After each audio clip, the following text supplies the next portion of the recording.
मेरे प्यारे बच्चों, आप सभी को नमस्कार। आप सभी का स्वागत है इस सेशन में। मेरे प्यारे बच्चों, ये एक रिकॉर्डेड सेशन है जिसे आप देखने लग रहे हैं। मेरे बाबू, मैंने आप सब लोगों को मेंसुरेशन 3D पूरी तरह से खत्म करा दिया, लेकिन बहुत सारे ऐसे सवाल हैं जिनको बोर्ड पे समझाना थोड़ा मेरे लिए बहुत मुश्किल काम है। और वो मुश्किल इसलिए है कि चीजों को विजुलाइज कराना मेरे लिए थोड़ा सा दिक्कत दे रहा था। तो मेरे प्यारे बच्चों, मैंने क्या किया है कि अलग अलग टाइम पे इन सारे क्वेश्चंस को शूट कर दिया है, पूरी वीडियो रिकॉर्ड कर दी। और ये वीडियो मेरे प्यारे बच्चों 1 घंटे 19 मिनट की वीडियो है। और मैं उम्मीद करता हूं कि इस 1 घंटे 19 मिनट में मैंने बहुत सारे क्वेश्चन आपको समझाए हैं। और आगे भी मैं ये वीडियो इसमें और कंटेंट बढ़ाते रहूंगा जैसे जैसे नए सवाल हमें मिलेंगे, क्योंकि जो 3D फिगर्स होती हैं उसको तैयार करने में बहुत समय लगता है। मेरे प्यारे बच्चों, जितने भी मेरे क्वेश्चंस हैं उन सारे ही क्वेश्चंस की जो पीडीएफ वगैरह है वो आपको यहाँ मिल जाएगी। ये कितने क्वेश्चन है, वो सारे के सारे क्वेश्चन A to Z आपको यहाँ पीडीएफ के फॉर्मेट में मिल रहे हैं, जो जो मैं कराने लग रहा हूँ। और मेरे प्यारे बच्चों, इनका जो सॉल्यूशन मिल रहेगा आपको, जो इनका हैंड रिटन सॉल्यूशन है, उसके अंदर इनकी 3D फिगर्स को ही हमने चेक करवा लगवाया है।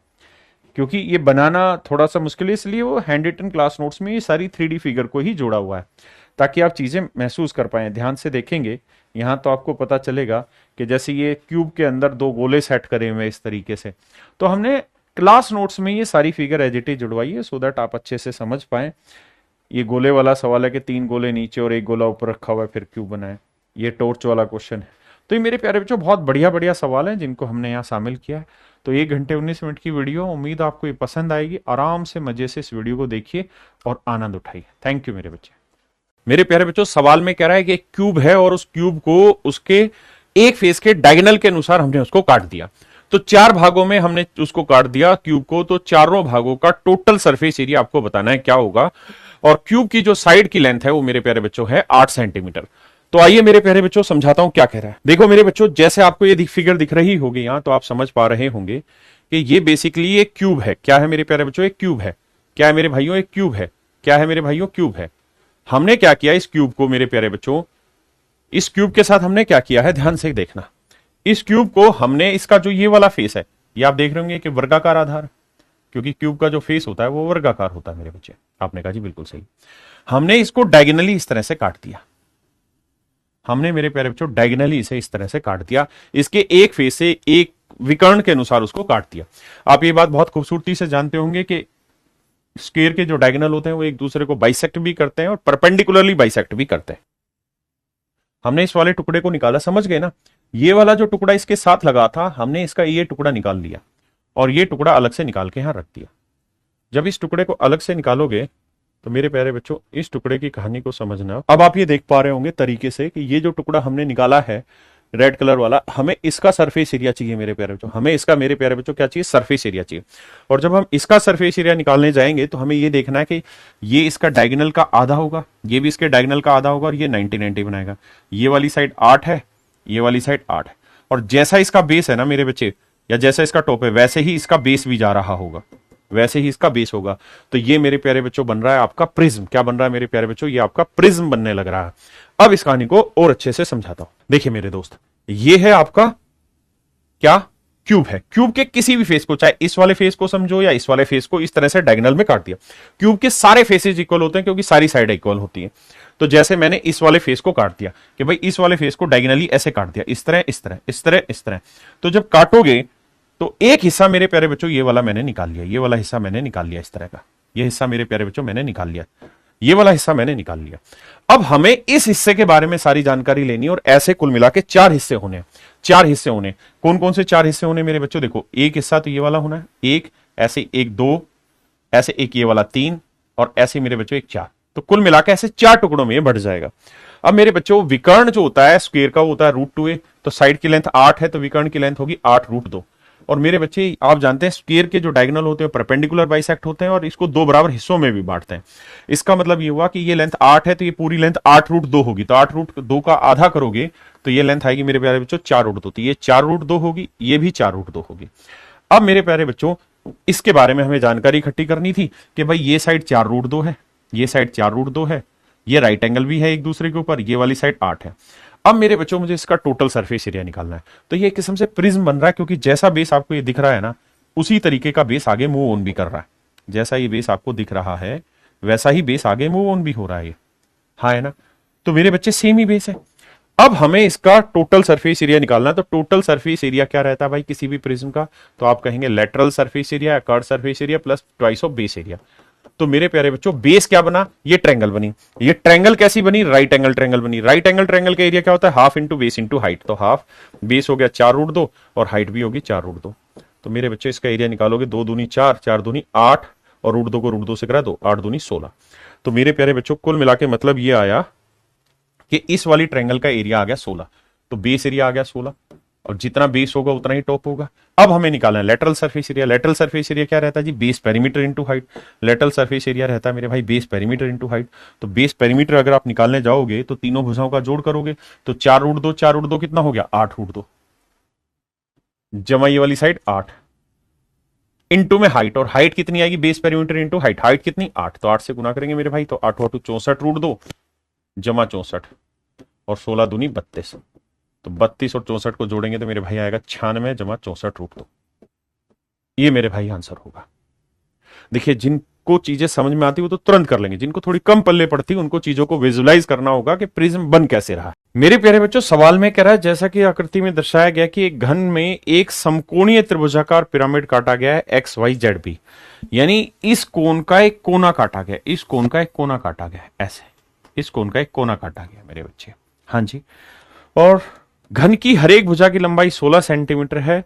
तो कहता है कि जो ये पिरामिड काटा गया है ना, इस पिरामिड का कुल पृष्ठीय क्षेत्रफल ज्ञात करना है। मेरे बच्चों ध्यान से समझना, सवाल बेहद आसान है, बस छोटी छोटी सी बातें समझने की। मेरे बच्चों इसका मतलब ये पूरी साइड की लेंथ कितनी आ गई? तो आप कहेंगे 16। पूरी साइड की लेंथ कितनी है? 16। अगर पूरी साइड की लेंथ 16 है मेरे बच्चों तो ये वाली लेंथ होगी 8, ये वाली लेंथ भी कितनी होगी? 8, ये वाली लेंथ भी कितनी होगी? 8। अब मैं आपसे सिर्फ एक चीज जानना चाह रहा हूं कि आप मुझे इस वाली तरबूज का एरिया बता दो, इस वाली का। तो आप कहेंगे सर इसका बताना है तो बता देते हैं, आसान है। कैसे? कि सर ये एक राइट एंगल बनेगा, ये एक राइट एंगल बनेगा, आसानी से बताया जा सकता है। और राइट एंगल बनेगा तो सर इसका बेस भी 8 होगा क्योंकि ये पूरी लेंथ है 16, ये आधा 8 है, ये भी बेस 8 है। तो सर एरिया होता है ट्रायंगल का कितना? Half into base into height, 8 गुना 8, 8 गुना 8। तो ये एरिया आया मेरे बच्चे 32। अब मजे की बात जानते हो मेरे दोस्त क्या है? कि जितना एरिया इस वाली ट्रायंगल का होगा ना उतना ही एरिया इस ट्रायंगल का होगा। ये भी राइट एंगल ही बन रहा है, बस 3D है इसलिए थोड़ा दूर दिख रहा है आपको। और ये भी मेरे बच्चों राइट एंगल ही बन रहा है, ये वाली त्रिभुज, ये वाली त्रिभुज। तो ये तीनों जो त्रिभुज यहां बनेंगी ना, ये भी 8 थी, ये भी 8 थी, ये भी 8, तो 3 त्रिभुज बनी, 1 2 3। तीनों त्रिभुजों का एरिया सेम होगा मेरे बच्चे। और हर ट्रायंगल के एरिया 32 है तो 3 ट्रायंगल के एरिया होगा 32 3 96। हाँ जी। कहता जी हमने यहां से काटा और काट के इसे अलग निकाल दिया। अब मैं इसे 3D फिगर के थ्रू समझाता हूं कहानी क्या है। अब देखो मेरे भाई, ये कोई कोना है,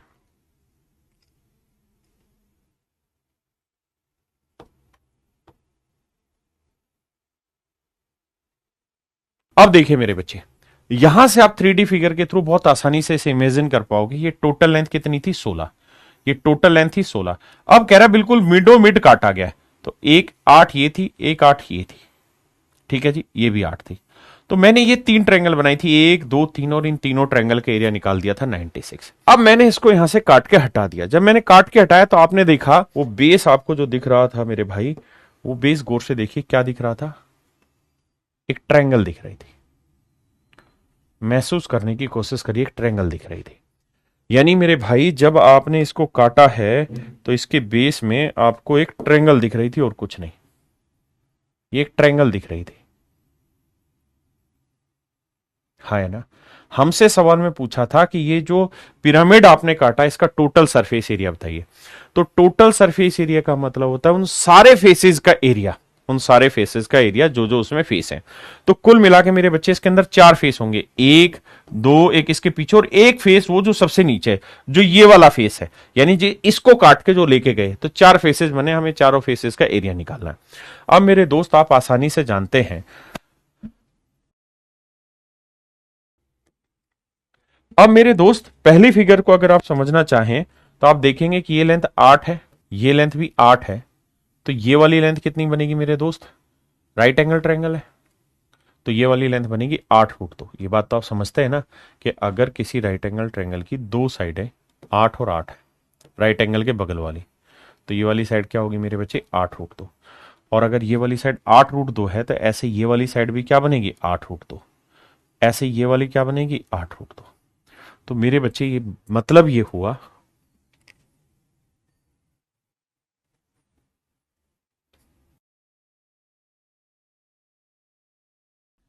अब देखिए मेरे बच्चे, अब हमने इसको हटा दिया तो मेरे बच्चे जो मैं आपको कहना चाह रहा हूं वो ये कि हमें इसका टोटल सरफेस चाहिए। तो टोटल सरफेस निकालते वक्त हमको क्या चाहिए? इन तीनों दीवारों का एरिया चाहिए, 1 2 पीछे वाली दीवार, और जो बटे वाली दीवार है उसका एरिया चाहिए। तो ये बनी मेरे प्यारे बच्चों बटे वाली दीवार, यानी जो सबसे नीचे दीवार है। और इस दीवार की साइड की लेंथ हमने निकाली 8√2 8√2 8√2। तो मेरे बच्चे इनका एरिया निकालना है। तो एरिया निकालेंगे, इक्विलेटरल ट्रायंगल बना, एरिया होगा √3/4a²। ए की वैल्यू 8√2, तो 8√2 का वर्ग करेंगे तो 8 का वर्ग 64, √2 का वर्ग 2, तो 4 से काटेंगे 16, 16 दूनी 32, तो आंसर आया 32√3। तो मेरे बच्चे सवाल ने आपसे क्या पूछा है? तो सवाल आपसे जानना चाह रहा है कि टोटल सरफेस एरिया बताए। तो इस नीचे वाले फेस का जो कटा है, जो इसके जस्ट नीचे वाला हिस्सा है, उसका टोटल एरिया आया 32√3। बिल्कुल सही है सर, उसके एरिया है 32√3। और इन तीनों दीवारों का 1 2 और ये इसके जस्ट पीछे वाली दीवार के एरिया कितना है? 96। तो जो 32 कॉमन ले लेंगे मेरे भाई, तो और चाहो तो तो यहां बचेगा √3 और यहां बचेगा 3। अब मेरे बच्चे चाहो तो √3 भी कॉमन ले लो, तो 32√3 कॉमन ले लोगे तो यहां बचेगा 1 और यहां बचेगा √3। दोनों ही मेरे आंसर हो जाएंगे जो दे रखा होगा। हाँ जी, क्या मेरी बात समझे? और मेरे बच्चों जो ये छोटा हिस्सा हमने अलग से काटा था, इसको ध्यान से देखना रोल कैसे हो रहा है। इसको आप एनालिसिस करना कि कैसे घूम रहा है ये। मेरे प्यारे बच्चों ये हमारा पिरामिड बन रहा है, ये हमारा पिरामिड बन रहा है। तो पिरामिड के 3 वर्टेक्स हुए, 1 2 3, और सबसे चौथा जो वर्टेक्स होगा मेरे बच्चों वो होगा कौन सा? इसके नीचे वाला हिस्से का। चौथा जो वर्टेक्स होगा वो इसके नीचे वाले फेस का, ये वाला जो फेस है इसका। तो ये जो ब्लैक फेस आपको दिखाई दे रहा है इसके नीचे का, ये क्या है? ट्रायंगुलर शेप में। और अगर ये ट्रायंगुलर शेप में है तो मेरे बच्चों आप समझेंगे कि ये साइडें थी 8√2, ये साइड थी 8√2, ये साइड थी 8√2।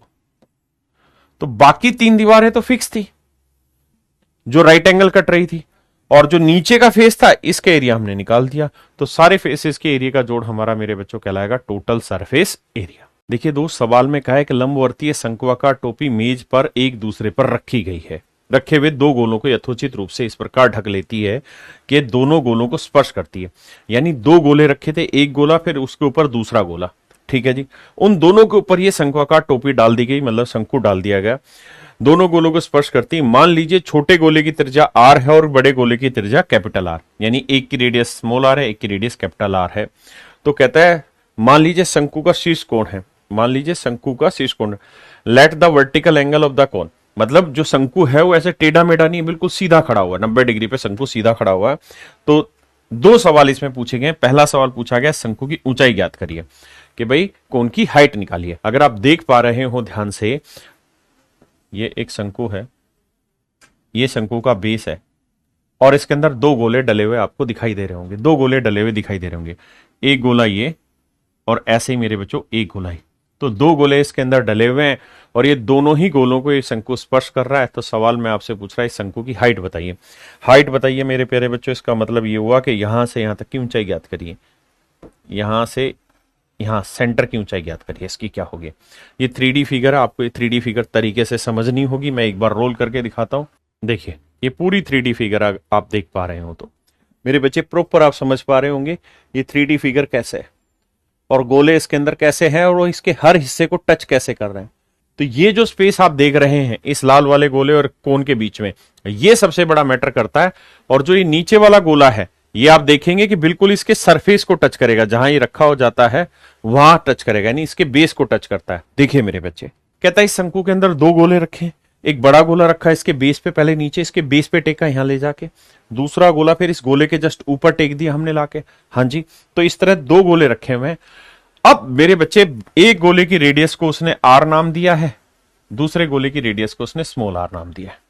हाँ जी, अगर मैं इस क्वेश्चन को डिटेल में समझाऊं तो मैं आपको यह कहूंगा मेरे प्यारे बच्चों कि ये जो हाइट है, ये यहां से यहां तक की जो हाइट है कैपिटल आर हुई, ये यहां से यहां तक की लेंथ आर हुई, ये यहां से यहां तक की लेंथ को कैपिटल आर बोलेंगे मेरे बच्चे, ये यहां से यहां तक की लेंथ को हम आर बोलेंगे मेरे बच्चे, अगर आप देख पा रहे हैं मेरी बात को जो लिखा हुआ है। अब मेरे बच्चों बड़ी कहानी ये है कि ये दो सिमिलर ट्रायंगल बना लेगा। जो गोले इसके शंकु की जो भुजाएं हैं वो सारी की सारी शंकु की भुजाएं दोनों गोलों को टच कर रही है, ऐसा सवाल में लिखा है। तो मेरे प्यारे बच्चों इस तरीके से एक ट्रायंगल बन जाएगा यहां, जिसमें ये राइट एंगल होगा कैपिटल आर, ये राइट एंगल होगा कैपिटल आर, ये स्मॉल आर। हाँ जी, ये जो लेंथ होगी, हम यहां से यहां तक की जो लेंथ है, यहां से यहां तक की लेंथ को एक्स मान ले रहे हैं। तो मेरे बेटे छोटे वाली की इसकी हाइट हो जाएगी एक्स प्लस आर, यहां से यहां तक की हाइट आ जाएगी एक्स प्लस आर। जबकि मैं पूरे की अगर यहां से यहां तक की हाइट की बात करूं मेरे प्यारे बच्चों, इस पॉइंट तक की हाइट बात करूं तो X plus R plus capital R. तो ये पूरी जो हाइट आएगी मेरे प्यारे बच्चों, ये आएगी X plus R plus capital R. देख रहे हैं ना, एक्स ये वाली लेंथ मैंने यहां से यहां तक की लेंथ को मैंने एक्स माना, ये आर और ये कैपिटल आर। जब मैं यहां से इस ट्रायंगल को ऊपर घुमाऊंगा कहानी को, अब जरा ध्यान देना। अब मेरे बच्चे अगर आप ये बात समझते हैं कि किसी लाइन के पैरेलल कोई दूसरी लाइन खींचते हैं तो दो सिमिलर ट्रायंगल बनाता है और सिमिलर बनाता है तो हर एक करस्पोंडिंग साइड्स की लेंथ का रेशियो सेम रहता है। तो यहां देखो बड़े वाली ट्रायंगल की साइड की लेंथ क्या हो गई, X plus R R 2r plus capital R. जबकि छोटे वाली ट्रायंगल की साइड की लेंथ क्या हो गई, एक्स प्लस आर। हाँ जी, पूरी बड़ी ट्रायंगल की साइड की लेंथ क्या है, कैपिटल आर, और छोटी ट्रायंगल की साइड की लेंथ क्या है, आर। मैंने दो करस्पोंडिंग साइड्स का रेशियो ले लिया, पूरी बड़ी साइड बटे छोटी साइड, तो यहां पे पूरी बड़ी साइड बटे छोटी साइड ले ली। अब मेरे बच्चों मैं इन्हें क्रॉस मल्टीप्लाई करूंगा तो ये आएगा X R plus 2r square plus R into R. R को इससे करेंगे तो आर एक्स आएगा मेरे बच्चों, और आर इंटू आर। अब मेरे भाइयों मेरे बच्चों आर इंटू आर से आर इंटू आर कटा, ये वाली वैल्यू जब इधर लाओगे या इसको उधर ले जाओगे तो ये आर एक्स है, ये उधर जाएगा तो माइनस आर एक्स होगा, तो एक्स कॉमन ले लोगे तो यहां बचेगा आर माइनस आर, और यहां बचेगा 2r स्क्वायर। तो मेरे प्यारे बच्चों एक्स की जो वैल्यू आएगी वो 2r square upon R minus R है। हमसे पूछा है पूरे शंकु की हाइट, पूरे शंकु की हाइट मतलब यहां से यहां तक की लेंथ निकाल के बताइए। तो मेरे प्यारे बच्चों ये वाली लेंथ कितनी है, X plus R, X plus R. ये वाली लेंथ कितनी हो गई, आर। ये वाली लेंथ कितनी हो गई, आर प्लस आर 2r। तो मेरे बच्चे ध्यान दोगे तो x की वैल्यू हमारे पास आ गई कितनी, 2r square upon R minus R. हाँ जी, x की वैल्यू आ गई, बाकी तो 2r ये था, सॉरी कैपिटल आर था, तो small R small 2r plus capital 2r, 2 common ले लेंगे तो r प्लस आर बच जाएगा। अब मेरे प्यारे बच्चों जब आप इसका एलसीएम लोगे तो r माइनस आर आएगा, बिल्कुल। तो यहां तो बचेगा 2r स्क्वायर, बिल्कुल सही सर, यहां 2। तो मेरे बच्चे ये देखो r माइनस आर को r प्लस आर से गुना करोगे, तो r माइनस आर को r प्लस आर से गुना करोगे मेरे भाई, r माइनस आर को r प्लस आर से गुना करोगे तो a plus B into A minus B क्या होता है, A square minus B square, तो r square minus R square हो जाएगा। तो ये हो जाएगा r square minus R square. और मेरे बच्चे अब बात को समझना कि होगा क्या कि 2 को इससे करेंगे तो बचेगा 2 कैपिटल आर स्क्वायर, और स्मॉल वाले से करेंगे माइनस 2r स्क्वायर, यहां plus 2r square, 2r square से 2r स्क्वायर कटा, बटे में आया r माइनस आर। तो मेरे भाई आपका पहला सवाल ये था कि जो शंकु बना इस शंकु की हाइट क्या होगी, तो इसकी हाइट होगी 2r square upon R minus R, 2r square upon R minus R. तो मेरे भाई आंसर आया 2r square upon R minus R. अगर मेरे प्यारे बच्चों सीडीएस जैसा एग्जाम की आप तैयारी करना चाहते हैं तो टॉप लेवल के क्वेश्चन आएंगे, हाईली कॉन्सेप्चुअल क्वेश्चन, और इन क्वेश्चन को कैसे सोल्व करें डिटेल में मैंने बताया। अब मेरे प्यारे बच्चों हम बात करते हैं शॉर्टकट की, कि शॉर्टकट में इन सवालों को कैसे किया जाए। मेरे प्यारे बच्चों मेंसुरेशन 2D में आपने ये रिजल्ट पढ़े होंगे, अगर आप मुझसे क्लास में पढ़ रहे हैं तो मैंने ये समझाया था कि जब भी किसी ट्रायंगल में बेसिकली कोन जो होता है वो इस तरीके से ट्रायंगल होती है, समझो ट्रायंगल को घुमा के बनाया गया होता है, कोन जो होता है ट्रायंगल को घुमा के बनाया गया होता है। और जब भी इस तरह से दो गोले शिफ्ट करे जाते हैं इसके अंदर, तो अगर इस गोले की रेडियस 3 लोगे ना तो इस गोले की रेडियस 1 लेनी होगी। ये बेसिकली 2D में एक क्वेश्चन बताया जाता है कि अगर ये कोई इक्विलेटरल ट्रायंगल है, अगर ये समबाहु त्रिभुज है, और समबाहु त्रिभुज में दो गोले सेट किए हैं जो इनकी सारी साइडों को टच कर रहे हैं, ये वाला और ये दोनों साइडों को और इस गोले को, तो इनकी रेडियस की लेंथ का रेशियो 1:3 होता है। मेरे बच्चों सवाल ने बोला तो है नहीं कोण के बारे में कुछ, और जब हमें वेरिएबल आंसर दे रखा है तो वेरिएबल में को हम कैसे भी अपने तरीके से सोल्व कर सकते हैं वैल्यू पुट करके। तो आपको ये आंख बंद करके मान लेना था कि छोटे गोले की रेडियस 1 है तो बड़े गोले की रेडियस 3 है, और बस इसी के आधार पे सवाल को सोल्व कर देना था। और अगर मेरे बच्चे इस आधार पे सवाल को सोल्व करोगे तो देखो ध्यान से, अगर इस आधार पे आप सवाल को सोल्व करने जाओगे मेरे बेटे, तो ये देखना, ये लेंथ कितनी आ गई 1, ये लेंथ कितनी आ गई 1, ये लेंथ कितनी आ गई 1। हां जी बताते रहना बस, और कुछ है ही नहीं। ये लेंथ कितनी आ गई मेरे भाई 3, ये लेंथ कितनी आ गई मेरे भाई 3, ये यहां से यहां तक जो परपेंडिकुलर बनाएगा ये लेंथ कितनी आएगी 3, क्योंकि बड़े गोले की रेडियस 3 ले लो, छोटे गोले की रेडियस 1 ले लो। अब मेरे प्यारे बच्चों अगर आप इसे सिमिलर ट्रायंगल के थ्रू से सोल्व करेंगे तो आप जानते हैं ये रेडियस 3 है, ये रेडियस 1 है, ये वाली साइड मान लो आपको समझाने के लिए मैं समझा देता हूं x है, तो ये यहां से यहां तक की लेंथ कितनी होगी x+1, तो ये लेंथ हो गई x+1। और पूरी बड़ी ट्रायंगल की बात करें तो 1 और 1 2, 3 और 3, यहां से अगर हाइट लूं तो 3 और 1 4 और 1 5 जमा x, तो ये वाली आएगी 5 जमा x। रेशियो लेंगे तो x+1 छोटी साइड बटे बड़ी साइड, बराबर लेना होगा छोटी साइड बटे बड़ी साइड, तो देखो ये आएगा 3x जमा 3, ये आएगा 5 जमा x, क्रॉस करेंगे x इधर लाएंगे 2x, 5 में से 3 गया 2, तो मेरे बच्चे x की वैल्यू आ जाएगी 1। अगर आपने मेंसुरेशन 2D भी पढ़ा होता तरीके से तो आपको ये रिजल्ट x मान के करने की जरूरत नहीं होती। तो मेरे बच्चे वहां पे मैंने ये रिजल्ट बहुत अच्छे से एक्सप्लेन किया हुआ होता है कि ये यहां से यहां तक की जो हाइट है ये 1 बचती है। इसको पूरा डिटेल में मैं समझाऊंगा क्या क्या कहानियां होती। मेरे प्यारे बच्चों अब x की वैल्यू 1 आ गई, तो देखो ये लेंथ 1 आई, ये लेंथ 1 और 1 2 हो गई, देखो 1 और 2 कितना हो गया 3, 3 और 6 9, तो यानी टोटल जो हाइट बैठेगी वो 9 बैठेगी। अब जो ऑप्शन 9 दे रहा हो वो मेरा आंसर सही देखो भाई 9 आना है। हमें ये पता है कि स्मॉल r की वैल्यू क्या है 1 और कैपिटल R की वैल्यू क्या है 3। अगर यहां 1 रखोगे तो 1 के बटे ही उत्तर रह जाएगा, यहां 1 रख और 3 का वर्ग 9, 9 और 1 10, 10 दूनी 20, और नीचे रखोगे 2 तो कट के आ जाएगा 10, तो सी ऑप्शन भी नो आंसर नहीं दे रहा है। इसको रखोगे तो ये 10, 10 में से ये भी 10 को 2 से भाग देंगे 5 आंसर आ जाए, लेकिन जब यहां रखोगे मेरे बच्चे तो कैपिटल R की वैल्यू 3, 3 का वर्ग 9, तो 2 गुना 9, और मेरे बच्चे कैपिटल R की वैल्यू 3, स्मॉल r की वैल्यू 1, 3 में से 1 गया 2, 2 से 2 कट के मेरा आंसर आ गया 9, जो मुझे चाहिए था। तो हाइट आएगी 9। अब मेरे प्यारे बच्चों हम बात करते हैं इसके शॉर्टकट की। शॉर्टकट के लिए कुछ छोटे छोटे रिजल्ट है जो आपको हमेशा के लिए कान के बांध लेने और याद रखने। आइए उन छोटे छोटे रिजल्ट के बारे में चर्चा कर लें मेरे प्यारे बच्चों। देखिए यार हमें ये नहीं दे रखा कि जो शंकु है उसका केंद्रीय कोण कितने डिग्री का बन रहा है जिस अक्ष पे वो घूम रहा है। तो अगर कुछ नहीं दे रखा और आंसर सारे वेरिएबल में है, आर में, कैपिटल आर में, तो हमें कोई दिक्कत ही नहीं है कि हम अपनी तरफ से कोई भी साइड लेके समझ लें।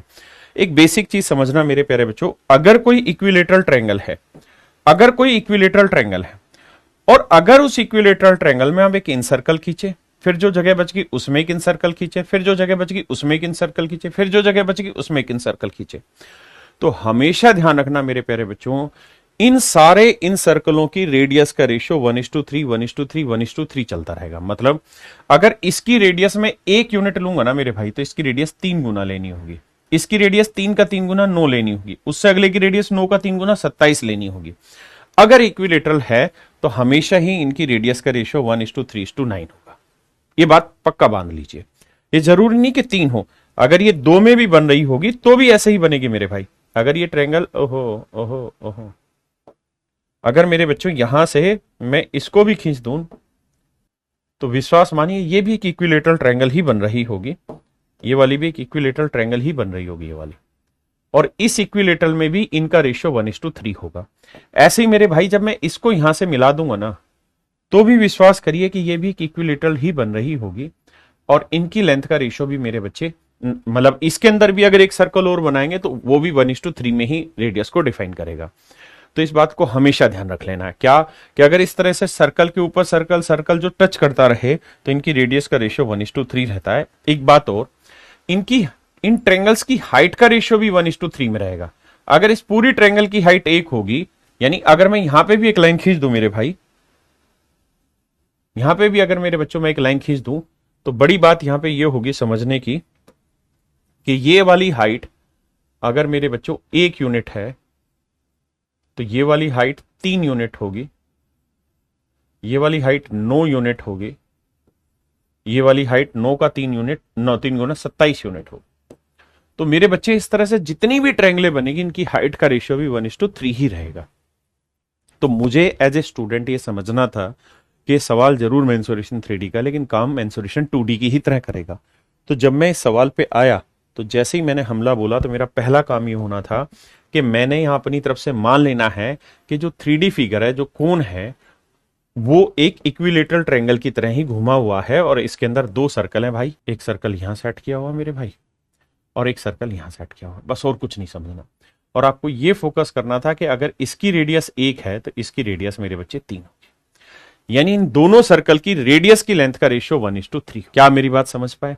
और अगर इस पूरे कोन की हाइट आपने पकड़नी है तो आप इस तरह से पकड़िएगा कि भैया यहां से अगर ये लाइन ऐसे खींच दें, ये लाइन ऐसे खींच दें, तो इसका मतलब छोटे वाले की हाइट अगर 1 होगी ना तो बड़े वाले की हाइट 3 होगी, 3 गुना होगी, और उससे बड़े वाले की हाइट 3 का 3 गुना 9 होगी। आप करके देख लें। अगर मैं इसकी हाइट को 1 मान लूं तो नेचुरल है इसकी रेडियस 1 है तो ये वाली लेंथ 1 हो गई और ये वाली लेंथ भी क्या हो गई 1। तो आप जरूर ध्यान से देखिए, 1 और 1 कितना हो गया 2, तो पूरी हाइट कितनी आ गई 3। हाँ है ना? तो ये 1 और 1 2 और 1 3, ये कितना है 3 3 3 6 और ये कितना आ गया 3 9। तो पूरे शंकु की हाइट होनी थी 9। तो ये सीधा सीधा मन में मान लेना था कि अगर मेरे बच्चे इनकी रेडियस का रेशियो मैं 1:3 मान लूंगा तो इनकी हाइट का रेशियो सीधा 1:9 हो जाएगा, यानी सबसे छोटे टुकड़े की हाइट 1 तो पूरे शंकु की हाइट आ जाएगी 9। तो बस सीधा सा मानना था कि रेडियस 1 3 लोगे तो हाइट आएगी 9। अब देखते हैं कौन सा ऑप्शन 9 है। जिन भाइयों को दिक्कत है जी हम वैल्यू पुट क्यों करें, तो इसलिए पुट करो मेरे प्यारे बच्चों वैल्यू, क्योंकि हमें सवाल में स्पेसिफिकली कोई एंगल मेंशन नहीं किया हुआ कि ये वाला कोण इतने डिग्री का है, तो कुछ नहीं मेंशन कर रखा था। हम अपनी मर्जी से कुछ भी मान सकते हैं, स्टैंडर्ड रिजल्ट हर एक पे वेरीफाई होगा, जस्टिफाई होगा। तो भैया अगर मैं स्मॉल आर की वैल्यू 1 रखूं तो 2 एकम 2 और नीचे भी 2 आएगा, कट के आएगा 1, यानी r माइनस आर तो 1 आया क्योंकि 3 में से गया 2। ऐसे ही मेरे बच्चे यहां करोगे तो बटे तो 2 आएगा, ऊपर देखेंगे तो 3 का और 9 और 1 10, 10 दूनी 20, 20 से काटेंगे 10, ये भी जस्टिफाई नहीं हो रहा। यहां रख के देखोगे ये 9 और 1 10 बटे 2 5 आंसर आएगा, ये भी नहीं होगा, ये जस्टिफाई होगा 500%। देखो 2 r कैपिटल R 3, 3 का वर्ग 9 और r माइनस आर आ रहा है 2, 2 से 2 कट गया, हाइट आ गई 9। और मेरी हाइट आनी भी कितनी चाहिए यहां से यहां तक की 9। अगर आप ये लेंथ 1 ले रहे हैं या ये रेडियस 1 और 3 ले रहे हैं तो मेरे बच्चे ये हाइट पूरी की पूरी 9 लेनी होगी। देखिए बड़े बड़े सवाल है, सबने धुआं उठा रखा कि इतना बड़ा सवाल नहीं आना चाहिए, लेकिन आप बहुत आसानी से कर सकते हैं, बशर्ते आपको उस चीज की समझ हो। आइए मेरे प्यारे बच्चों, सेम उसी तर्ज पर दूसरा सवाल है, हूबहू वही सवाल है और उसी एग्जाम का क्वेश्चन है, वही पूछा हुआ है। ध्यान से देखिए सवाल मैंने किया था, अभी आपको बताया कि भैया यहां एक गोला बनाया हमने, ठीक है जी, यहां एक दूसरा गोला बनाया और ये शंकु बना रहा है, ये इस तरह से शंकु बना रहा है।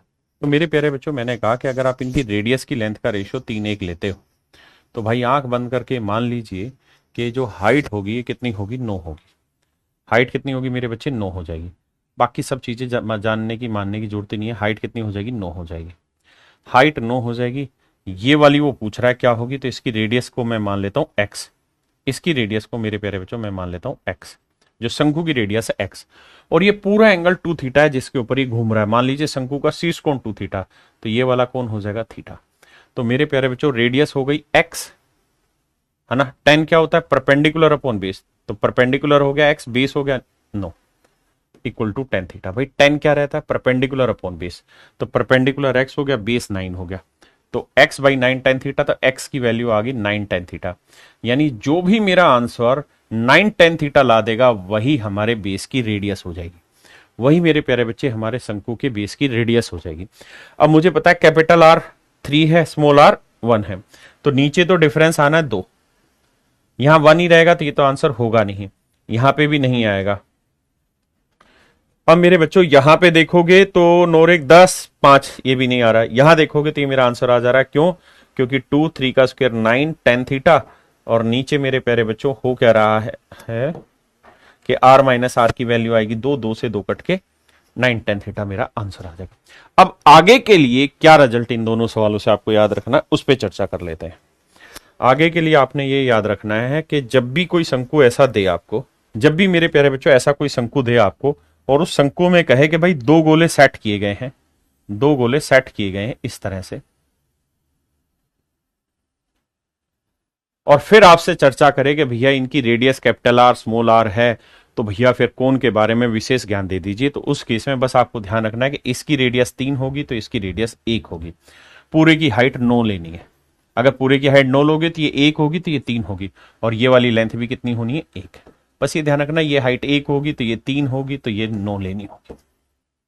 बस इस रिलेशन को ध्यान रखना कि अगर रेडियस का रेशियो 1:3 लोगे तो हाइट 1 3 9 लेनी।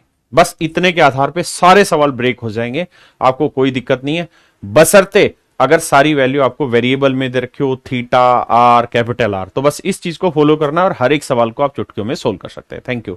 अब आप मुझे बताइए आपको सवाल कैसा लगा, लाइक करके और शेयर करके मेरी वीडियो। Thank you. मेरे प्यारे बच्चों, सीजीएल टायर 2 2021 मेंस में बहुत बेहतरीन सवाल है, एक बार पढ़ने की कोशिश करते हैं, आपको समझाता हूं।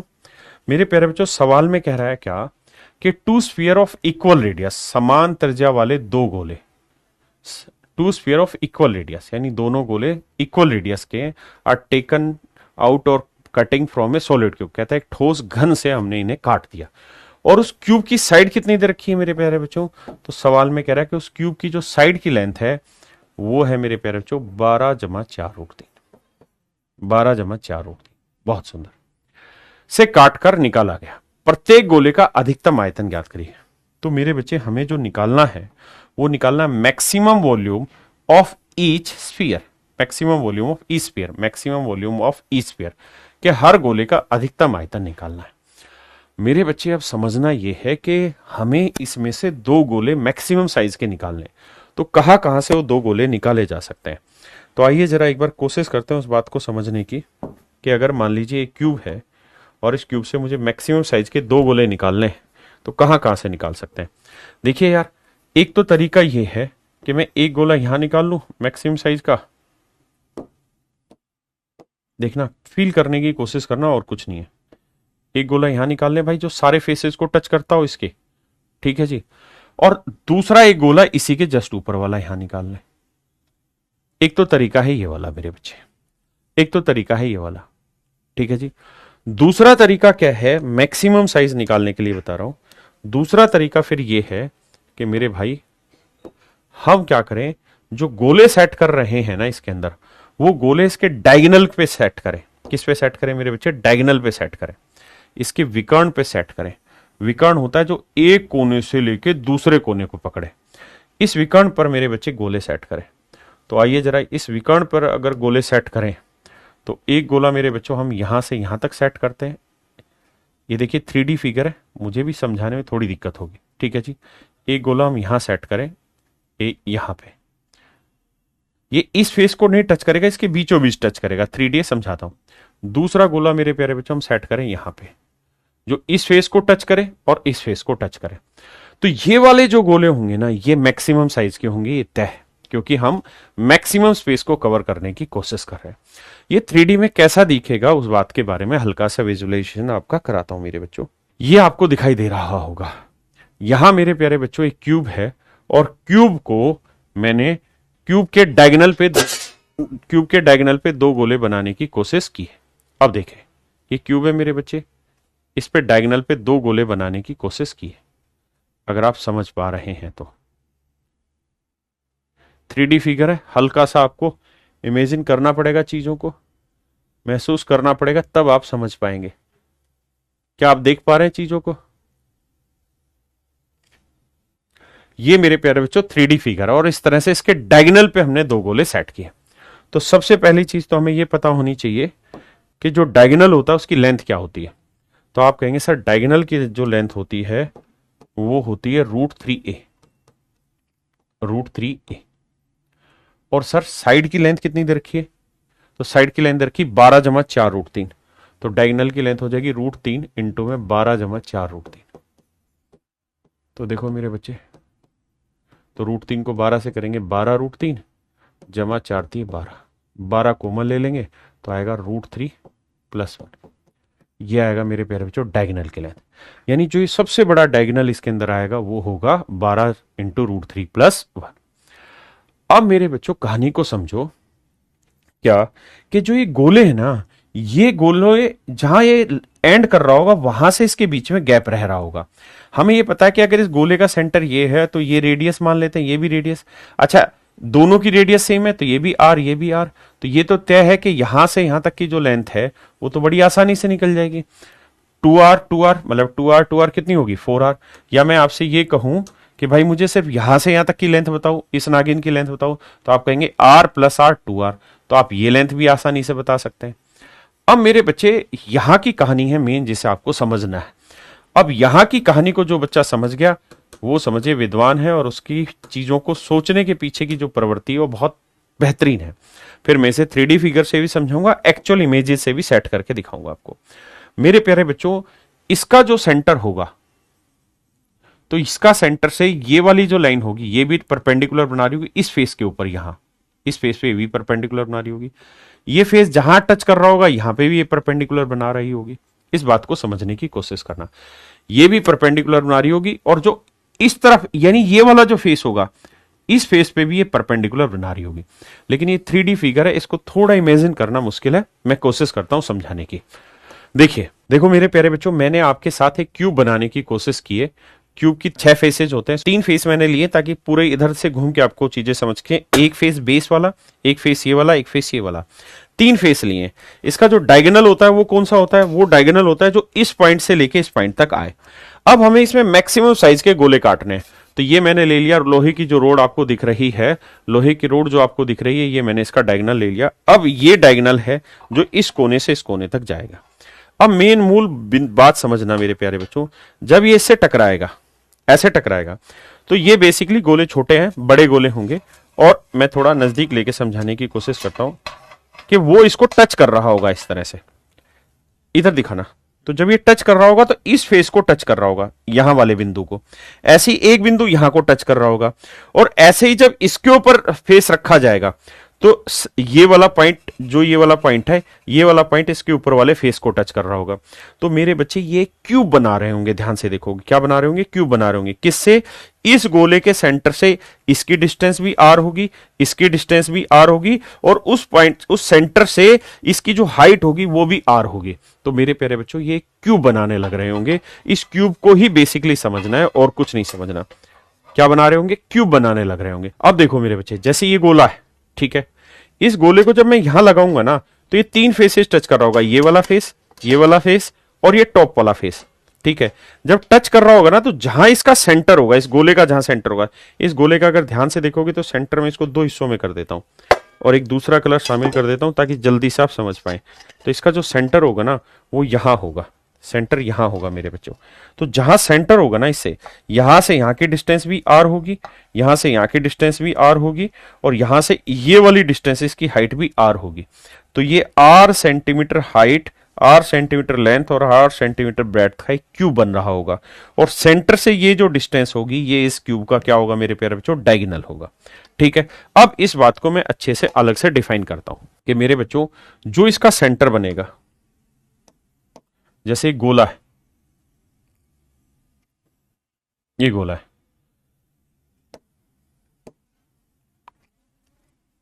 ध्यान देना एक गोला है, स्क्वायर नहीं है। और जब हम गोला कह रहे हैं तो वहां आपको बातें समझनी होंगी।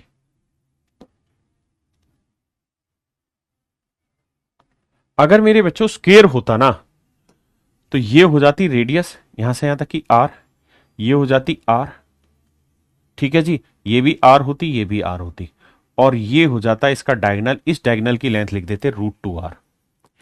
लेकिन समझो ये 2D फिगर थोड़ी है, तो 3D फिगर है। अगर 3D फिगर है ना मेरे बेटा, तो इसी फिगर को विजुलाइज करो कि जैसे ये 2D, एक डायमेंशन इधर गई, एक डायमेंशन इधर गई, तो ऐसे ही एक डायमेंशन इधर भी तो आएगी, एक डायमेंशन इधर भी तो आएगी। यानी ये लेंथ भी कितनी होगी, ये जो ब्लैक मार्कर आपको दिख रहा है, ये लेंथ भी तो आर होगी, तो ये लेंथ आर होगी, है ना। तो ये आर बनी, ये आर बनी, ये आर बनी, और इसके सेंटर से इसका जो डायगोनल मिलाओगे वो लेंथ होगी √3r। यानी मेरे प्यारे बच्चों यहां ये क्यूबॉइड बनाएगा, ऐसे ऐसे मेरे प्यारे बच्चों ये क्यूबॉइड क्यूब बना देगा। और इस क्यूब की भी अगर आप ध्यान देंगे तो ये लेंथ भी आर होगी, ये लेंथ भी आर होगी, ये लेंथ भी आर, ये भी आर, ये भी आर। और हमें इस क्यूब का निकालना है डायगोनल, तो इस क्यूब का दोस्त जानते हो डायगोनल क्या होगा, यहां से लेके यहां तक। और अगर आप ये जानना चाह रहे हैं कि गोला कहां रखा गया होगा, तो मेरे बच्चे गोला रखा गया, गोले का सेंटर होगा ये, तो गोला रखा जा रहा होगा ऐसे, और गोला है, सर्कल नहीं है। इस गेंद को जो टच कर रहा होगा ना मेरे भाई सा, तो एक बेस होगा, ठीक है, एक ये वाला बेस होगा, देख रहे हैं ना टू, एक ये वाला बेस होगा, एक ये वाला बेस, एक ये वाला, तो एक क्यूबॉइड बना देगा उस सिचुएशन में। और जब क्यूबॉइड बना देगा तो यहां से यहां तक की जो लेंथ होगी वो इस क्यूबॉइड का डायगोनल होगी, और अगर साइड आर है तो ये क्यूबॉइड का डायगोनल होगा √3r। इसका मतलब मेरे बच्चों, कहने का मतलब यहां पे ये हुआ कि ये जो लेंथ है यहां से यहां तक की, ये आर होगी, ये आर होगी, तो ये लेंथ हो जाएगी 2r। ठीक है जी। दूसरा, इसके अलावा मेरे भाई ये वाली जो लेंथ है, ये वाली जो लेंथ है, ये हो जाएगी उस क्यूबॉइड का डायगोनल √3r। ये हो जाएगी मेरे बच्चे उस क्यूबॉइड का डायगोनल √3r। और अब यहां से अगर आप विजुलाइज करना चाहें तो बहुत प्रॉपरली आप समझ पा रहे होंगे कि ये 3D कैसे फिगर बन रही है। तो ये बनेगा √3r, ये भी मेरे प्यारे बच्चों √3r बनेगा। तो इस पूरे डायगोनल की जो लेंथ होगी √3 plus √3, 2√3r plus 2r, 2√3r plus 2r, ये होगी डायगोनल की लेंथ। मेरे बच्चे यहां से मैं 2r कॉमन ले लूंगा तो ये बचेगा √3 प्लस 1, ये होगी इस पूरे डायगोनल की लेंथ। जबकि एक्चुअल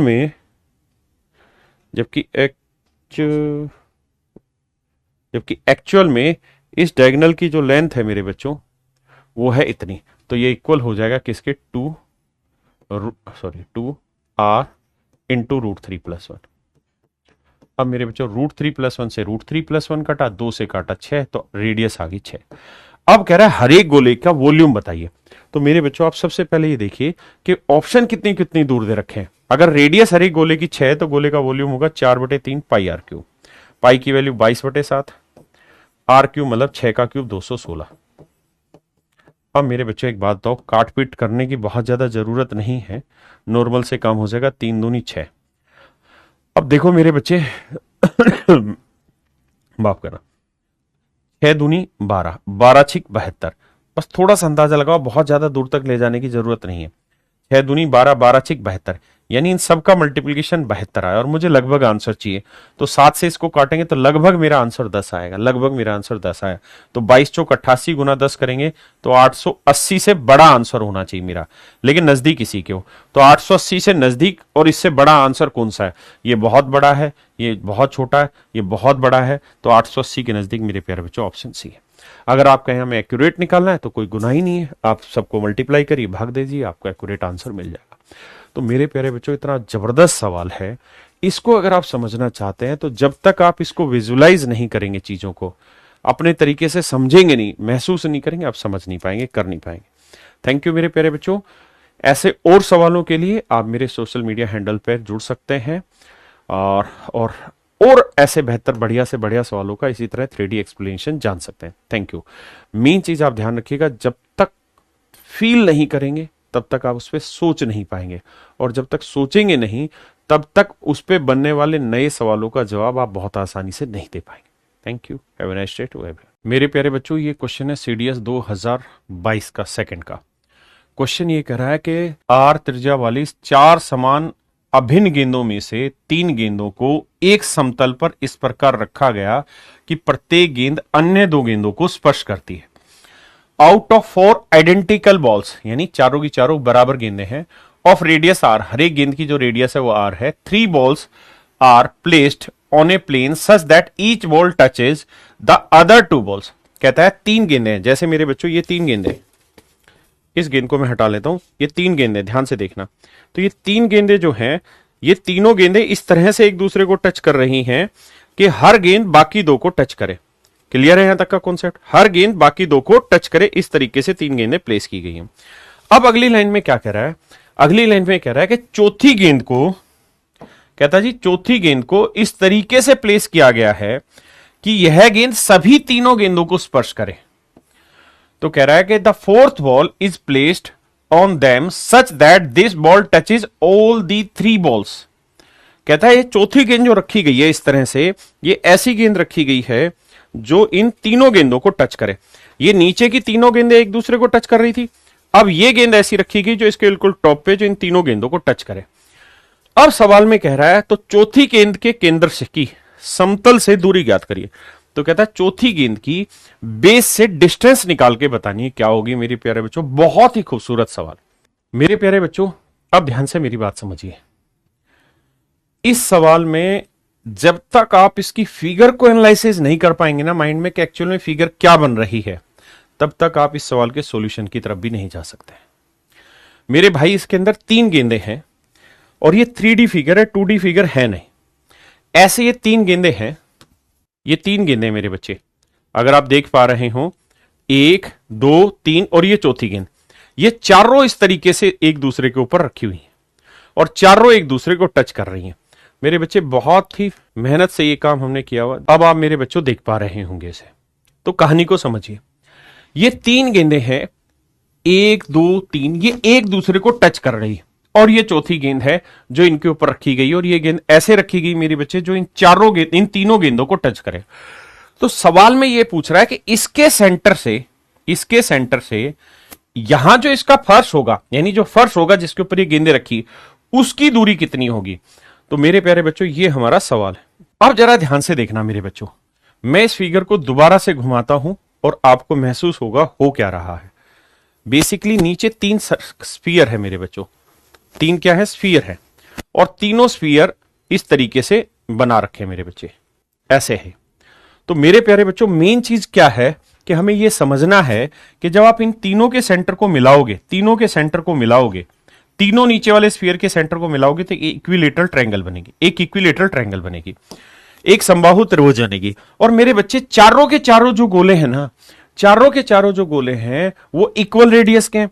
तो अगर यहां एक इक्विलेटरल ट्रायंगल बन रही है नीचे, तो इन 3 गोलों को जब देखोगे ना इनको, तो ये भी एक इक्विलेटरल ट्रायंगल ही बनाएगा, ये भी मेरे बच्चों एक इक्विलेटरल ट्रायंगल ही बनाएगा, और मेरे बच्चे जो लास्ट इसके पीछे हिस्सा दिख रहा है ये भी मेरे भाइयों एक इक्विलेटरल ट्रायंगल ही बनाएगा। ये मैं आपको कहना चाह रहा हूं, हाँ है ना। थोड़ा बड़ा करके फिर से समझाता हूं, इस बात को समझने की कोशिश करो, अब आपको ज्यादा बेटर तरीके से दिखाई दे रही होगी कि यहां बेसिकली एक टेट्राहेड्रन बन गया मेरे बच्चों। क्या बन गया मेरे प्यारे बच्चों, टेट्राहेड्रन बन गया। अगर इनके सारे सेंटर्स को हम मिलाएं तो कैसे टेट्राहेड्रन बन गया वो समझाता हूं।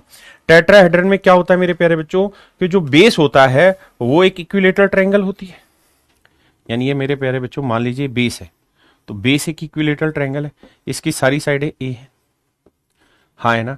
और इसकी जो साइडें बन रही हैं ये भी मेरे प्यारे बच्चों इक्विलेटरल ट्रायंगल ही बना रही हैं, ये भी इक्विलेटरल ट्रायंगल ही बनाने लग रही हैं। तो ये भी मेरे प्यारे बच्चों एक टेट्राहेड्रन बन रहा है। यहां पे भी ध्यान से देखोगे तो टेट्राहेड्रन ही बन रहा है। टेट्राहेड्रन क्या होता है, जिसमें हिंदी में बोलते हैं समचतुष्फलक। हिंदी में क्या बोलते हैं मेरे प्यारे बच्चों, इसे टेट्राहेड्रन को समचतुष्फलक, टेट्राहेड्रन, टेट्राहेड्रन हिंदी में बोलते हैं समचतुष्फलक।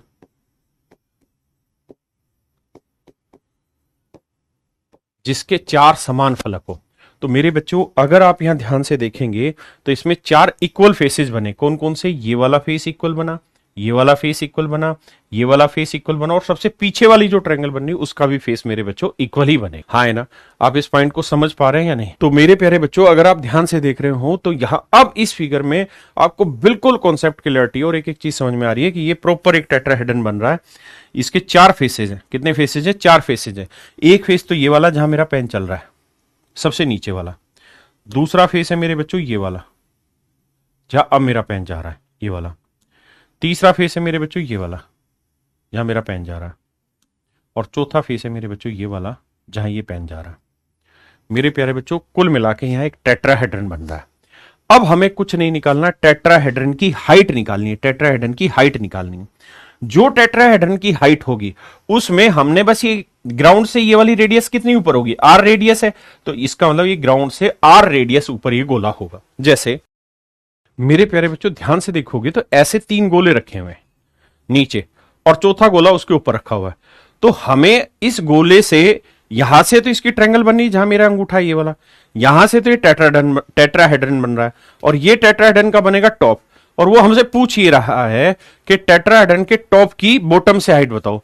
तो बस जो हाइट होगी ना उसमें ये वाली हाइट हमें और जोड़ देनी है, यानी ये वाली हाइट नीचे की और जोड़ देनी है, तो ये पूरी उसकी बॉटम से टॉप की हाइट आ जाएगी। हाँ है ना। तो मेरे बच्चे हमें बस ये हाइट यहां से यहां तक की, अगर ये ग्राउंड है तो ग्राउंड से ये वाली हाइट हमें और जोड़ देनी है इसके अंदर। अब सवाल की भाषा आपको समझ में आ गई होगी। अब आप सारी कहानी समझ गए। अब मेरे बच्चों ये बताइए, यहां पे ये जो इक्विलेटरल ट्रायंगल बनी, हर एक की रेडियस आर है, इसकी भी रेडियस आर है, इसकी भी रेडियस आर है, तो इस इक्विलेटरल ट्रायंगल की साइड क्या होगी 2r, इक्विलेटरल ट्रायंगल की साइड क्या होगी 2r।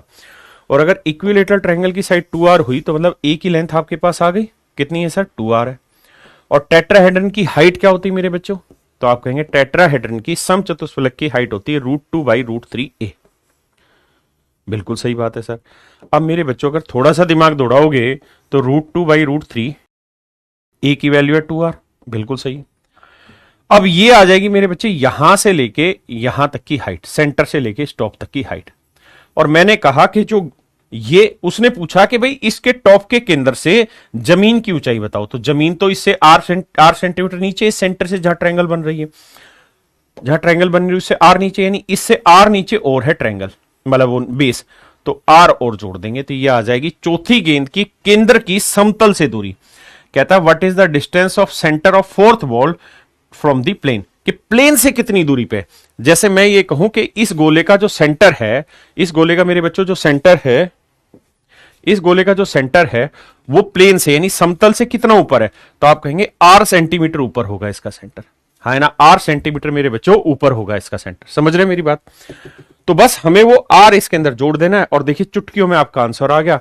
एलसीएम ले लेंगे मेरे भाई, तो एलसीएम आ जाएगा √3 नीचे, यह आ जाएगा 2√2r प्लस √3r।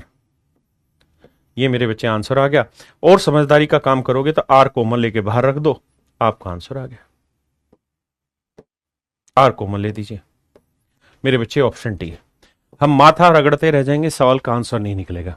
लेकिन अगर आप इस फिगर को समझ गए, अगर आप इस फिगर को समझ गए कि फिगर एक्चुअल में जनरेट क्या कर रही है, तो फिर आप समझिए कोई तोड़ नहीं है इस चीज का, और आप चुटकियों में इसका आंसर दे देंगे। बस टेट्राहेड्रन की हाइट आपको बताओ, टेट्राहेड्रन की हाइट कैसे निकालते हैं, मैं फिर भी समझा देता हूं आपको इसके कॉन्सेप्ट के बारे में। बाकी मैं अपनी क्लास में ये बातें बताता ही हूं बच्चों को। टेट्राहेड्रन होता है जिसके 3 फेसेस होते हैं, तो इसकी ये लेंथ भी ए होगी मेरे बच्चों, ये लेंथ भी ए होगी, ये लेंथ भी ए होगी। इसे हम कहते हैं टेट्राहेड्रन समचतुष्फलक। और मेरे प्यारे बच्चों ध्यान यहां पे ये रखना है कि टेट्राहेड्रन की अगर हाइट आपसे पूछे तो हाइट होती है मेरे बच्चों √2/√3 है। अगर आपकी स्लेंट हाइट इसमें पूछे, यानी एल माने स्लंट हाइट,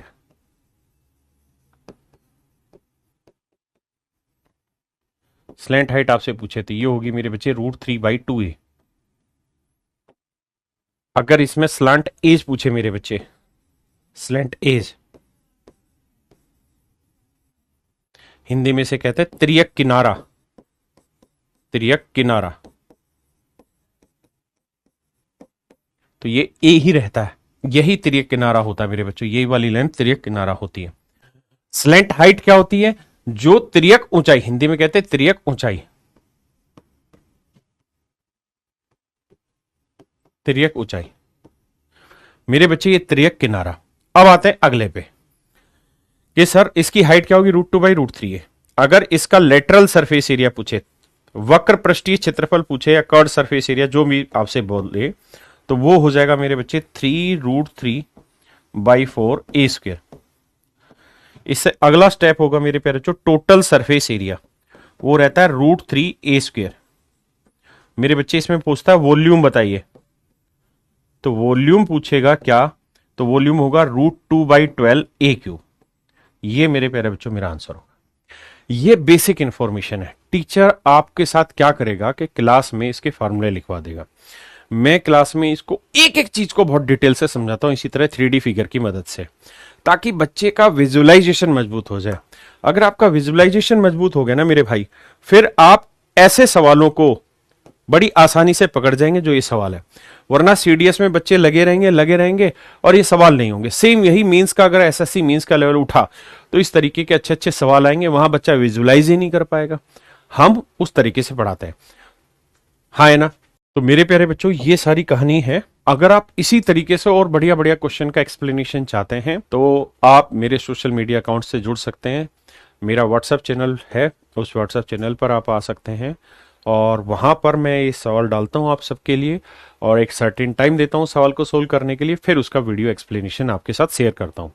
अगर आप चाहते हैं हमारी ये कोशिश जारी रहे और आपके साथ जितने प्रीवियस ईयर के अच्छे अच्छे क्वेश्चन हैं वो क्वेश्चन मैं इसी तरीके से पूरा डिटेल एक्सप्लेन करूं, तो आप मेरे यूट्यूब चैनल पर मुझे सब्सक्राइब कर सकते हैं। मेरे सोशल मीडिया अकाउंट चाहे इंस्टाग्राम हो या मेरा व्हाट्सएप चैनल हो या टेलीग्राम, सब पर आप मुझे सब्सक्राइब कर सकते हैं। Thank you. मेरे प्यारे बच्चों, आप सभी को नमस्कार। ये जो सवाल है ये एसएससी सीजीएल मींस 2016 का क्वेश्चन है और मैं जो अपने व्हाट्सएप चैनल पे जितने भी क्वेश्चन डाल रहा हूँ वो सीजीएल के, सीडीएस के मोस्टली क्वेश्चन पिक कर रहा हूँ जो अच्छे अच्छे सवाल है। आइए देख, सवाल में कह रहा है एक बेलन जिसकी त्रिज्या 4.5 सेंटीमीटर और ऊंचाई 12 सेंटीमीटर है को एक अन्य बेलन में उनके अक्षों के लंबवत पूरी तरह से समाहित किया जाता है। कहता है बेलन का जो एक्सिस है उसमें उसको पूरी तरीके से फिट किया जाता है एक बेलन को जिसकी रेडियस 4.5 सेंटीमीटर है और मेरे बच्चे हाइट है 12 सेंटीमीटर। तो कहता है जी जो बड़ा बेलन है उसकी रेडियस बतानी है हमें, क्या होगी, ये मेरे सवाल का आंसर है। अगर मैं आपको 2D फिगर की तरह समझाऊं तो ये समझिए कोई बड़ा बेलन है, इसकी रेडियस को मैं कैपिटल आर मान लेता हूं, तो ये बड़ा बेलन है और इसके अंदर मैंने ये छोटा बेलन इंसर्ट किया है। इस बेलन की रेडियस दे रखी है हमें, इस बेलन की पूरी की हाइट दे रखी है हमें। तो कह रहा है इस बड़े वाले बेलन की रेडियस बताइए क्या होगी। आप ये सोच रहे होंगे कि जब हम इसके अंदर डाल रहे हैं तो ये सारा स्पेस हमारा वेस्ट जा रहा है।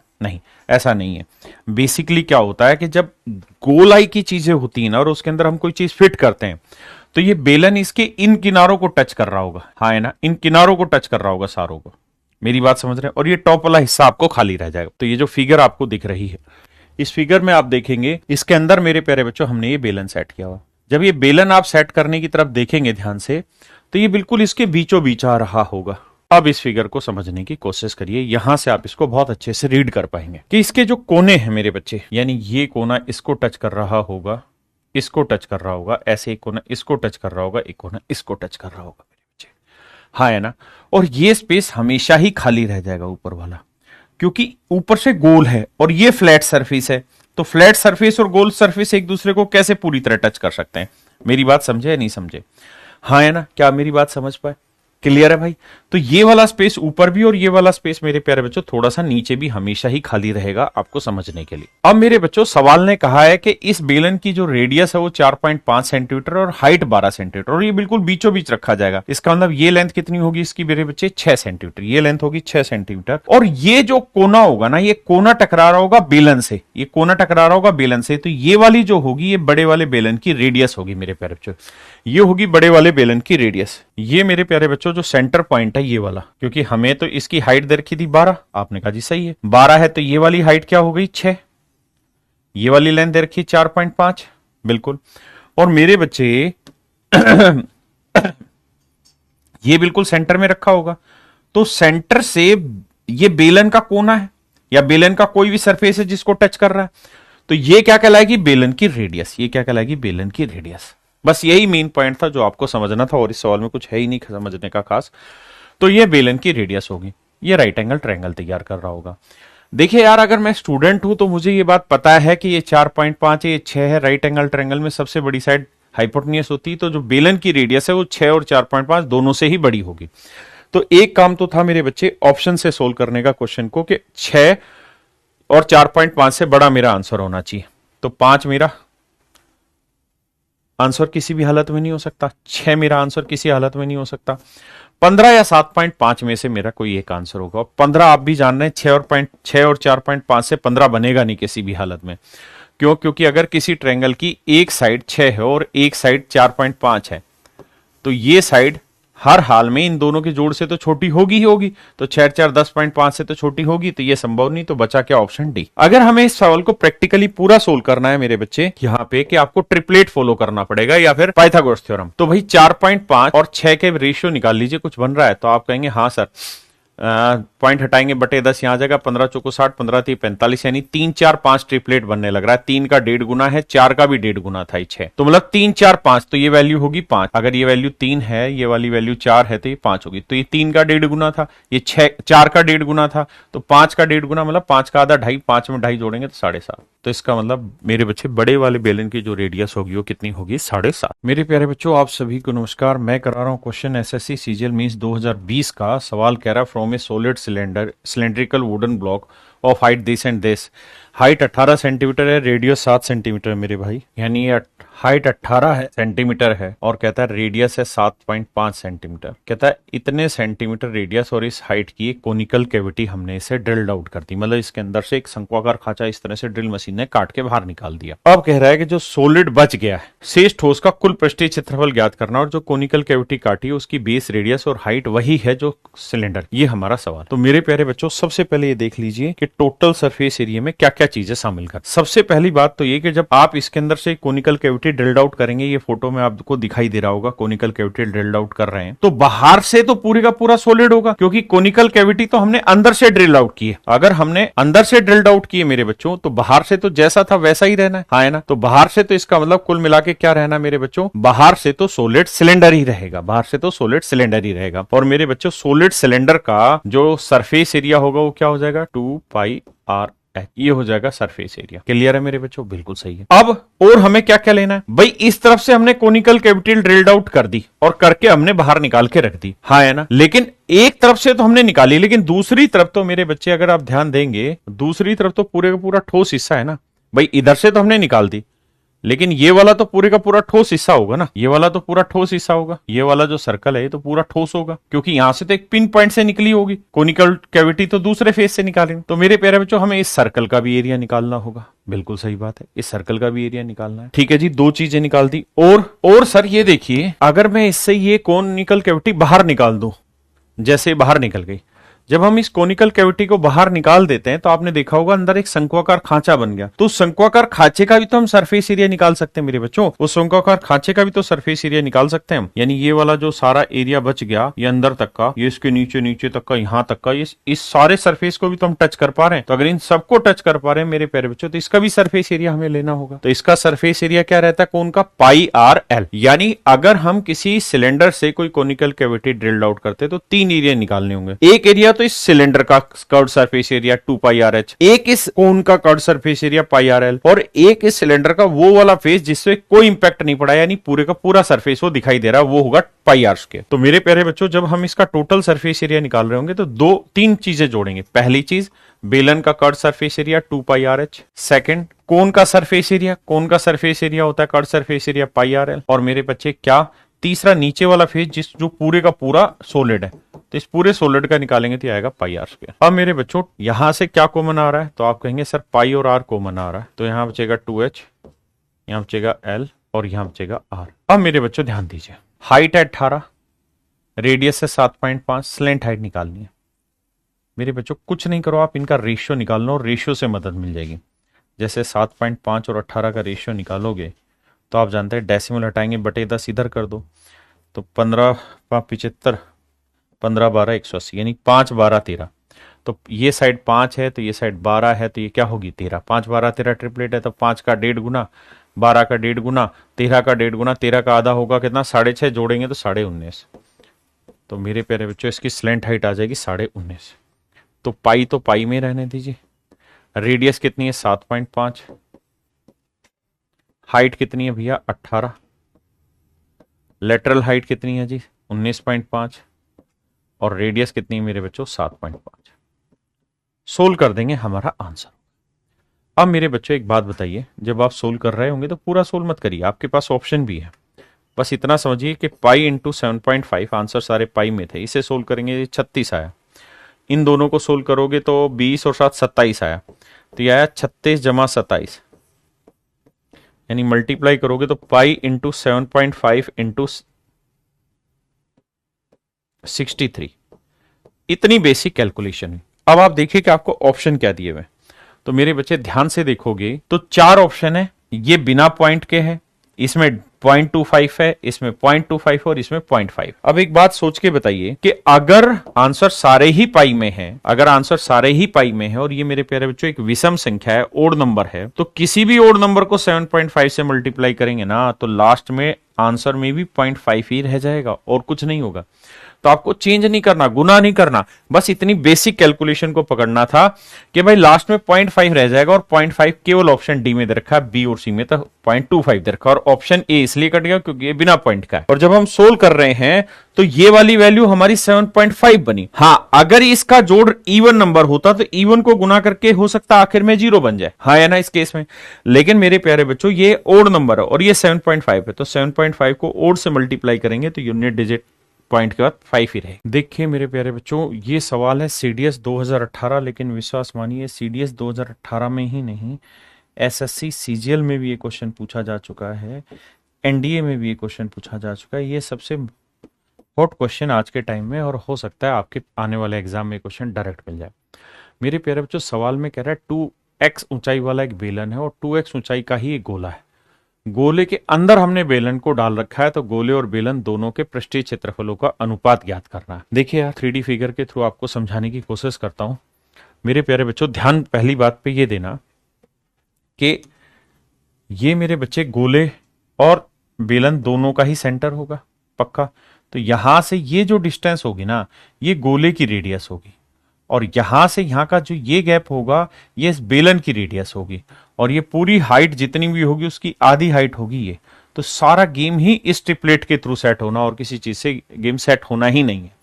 तो आइए जरा समझने की कोशिश करते हैं। ये गोले के अंदर रखा हुआ गोला जो है वो इसके इन किनारों पे इसे टच करेगा, इन किनारों पे इसे टच करेगा मेरे बच्चे, इन किनारों पे इसे टच करेगा। समझ में आ रही है? इन किनारों पे इन्हें टच करेगा। तो इन किनारों से ये जो डिस्टेंस होगी भाई, गोले के केंद्र से किसी भी बिंदु की दूरी रेडियस कहलाएगी, हाँ है ना। आइए मेरे बच्चे समझते हैं सवाल को 2D फिगर के थ्रू। देखिए यार, ये कोई बेलन है ये वाला, और ये पूरे किसी गोले में डला हुआ।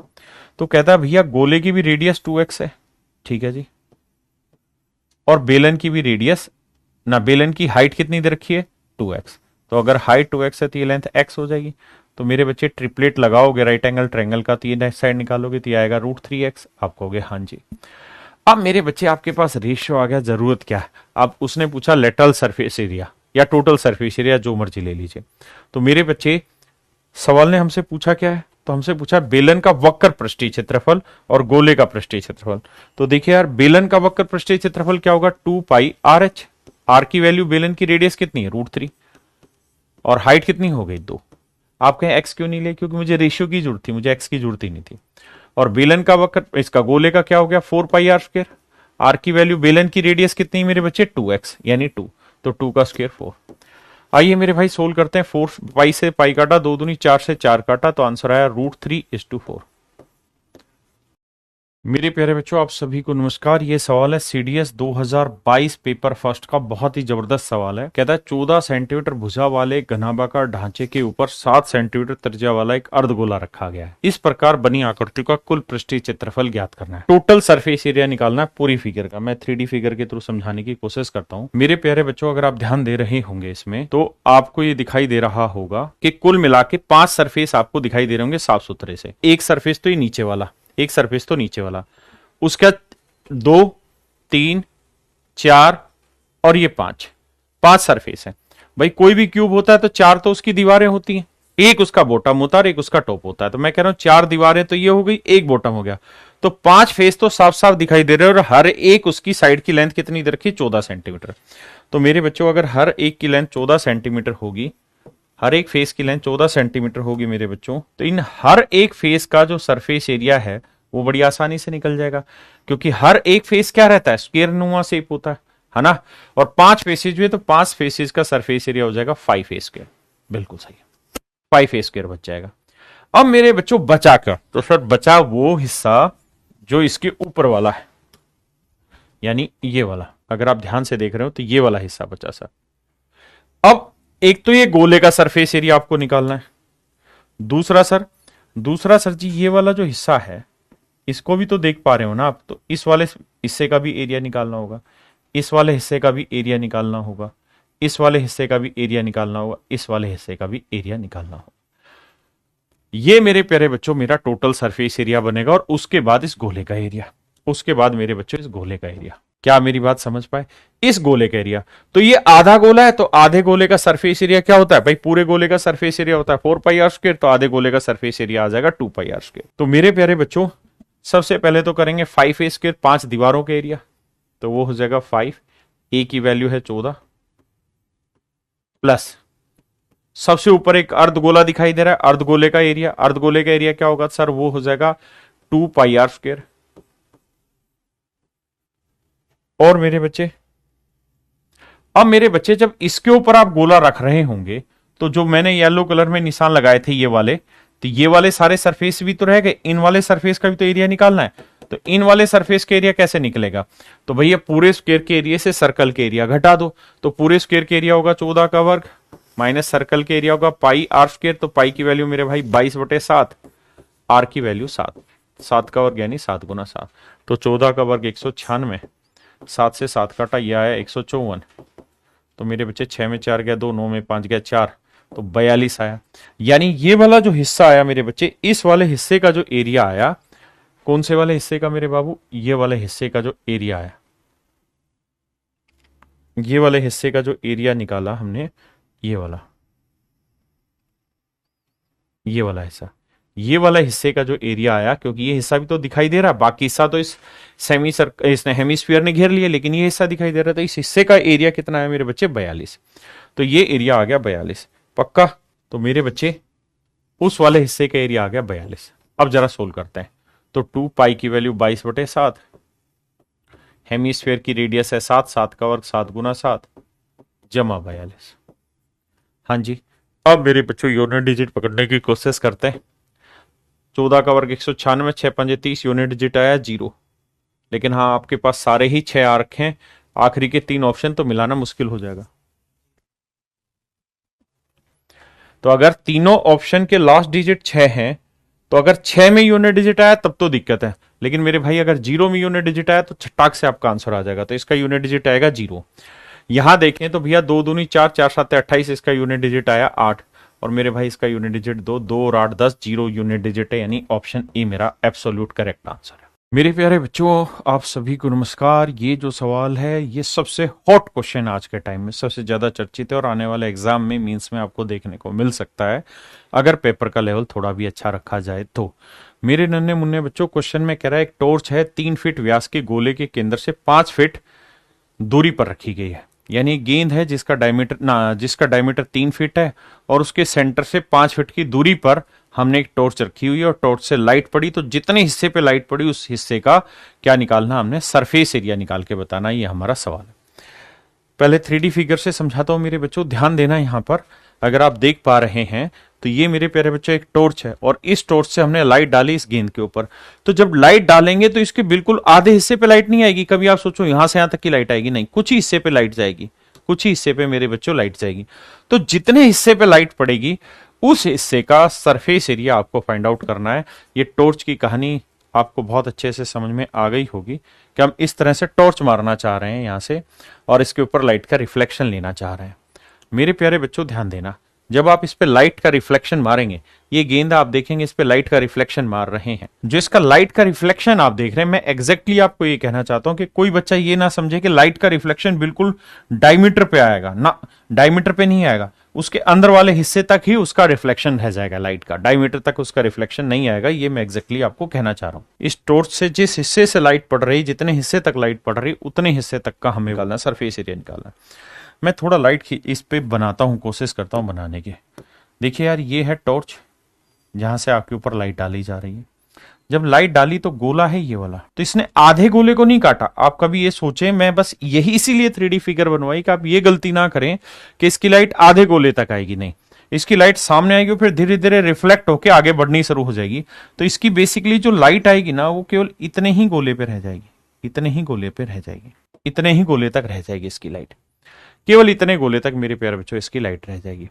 और हमें इतने ही गोले की टोटल सरफेस एरिया निकालना है। तो मेरे प्यारे बच्चों, इस कहानी को हम बोलते हैं स्फेरिकल बॉल या स्फेरिकल कैप बोलते हैं, ठीक है, स्फेरिकल कैप बोलते हैं, स्फेरिकल कैप के बारे में ही आज मैं आपको पढ़ाने जा रहा हूं मेरे नन्हे मुन्ने बच्चों। आइए जरा ध्यान दीजिए, स्फेरिकल कैप की तरफ ही दिखाना चाह रहा हूं। अब आपको बहुत बेटर तरीके से दिखाई दे रही होगी मेरे बच्चों कि इसका जो हिस्सा है वो कितना हिस्सा रिमेनिंग रह गया, यानी लाइट का यहां ये वाला हिस्सा रिमेनिंग रह गया, जबकि इसका जो डायमीटर था वो तो ये वाली लाइन थी। अगर आप इतनी बात यकीन कर गए तो बस फिर सवाल में कुछ दम नहीं बचा। फिर समझाने की कोशिश करता हूं। ये टॉर्च है, यहां से लाइट का रिफ्लेक्शन दे रही है। आइए मेरे दोस्त, अब मेरा टॉपिक हो रहा है और ये कॉन्सेप्ट आपने आगे के लिए ध्यान रखना है, स्फेरिकल कैप। बहुत ही जबरदस्त टॉपिक है स्फेरिकल कैप, इस बात को हमेशा ध्यान रखना मेरे प्यारे बच्चों। अगर कोई गोला है और उस गोले में एक सर्कल बना दिया जाए, ऐसे एक सर्कल बना दिया जाए, सर्कल काट दिया जाए मेरे भाई, एक ऐसे सर्कल काट दिया जाए और सर्कल से ऊपर का जो हिस्सा बच गया, ये जो हिस्सा बच गया मेरे प्यारे बच्चों, ये कहलाता है स्फेरिकल कैप। ये कहलाता है स्फेरिकल कैप। ये मेरे प्यारे बच्चों कहलाता है स्फेरिकल कैप, अगर आप समझ पाए तो। हाँ जी। अब मेरे दोस्तों, मेरे भाइयों, ये वाली जो लेंथ होगी ना, ये तो होगी गोले की रेडियस। गोले की रेडियस ये हो जाएगी गोले की रेडियस, गोले की त्रिज्या,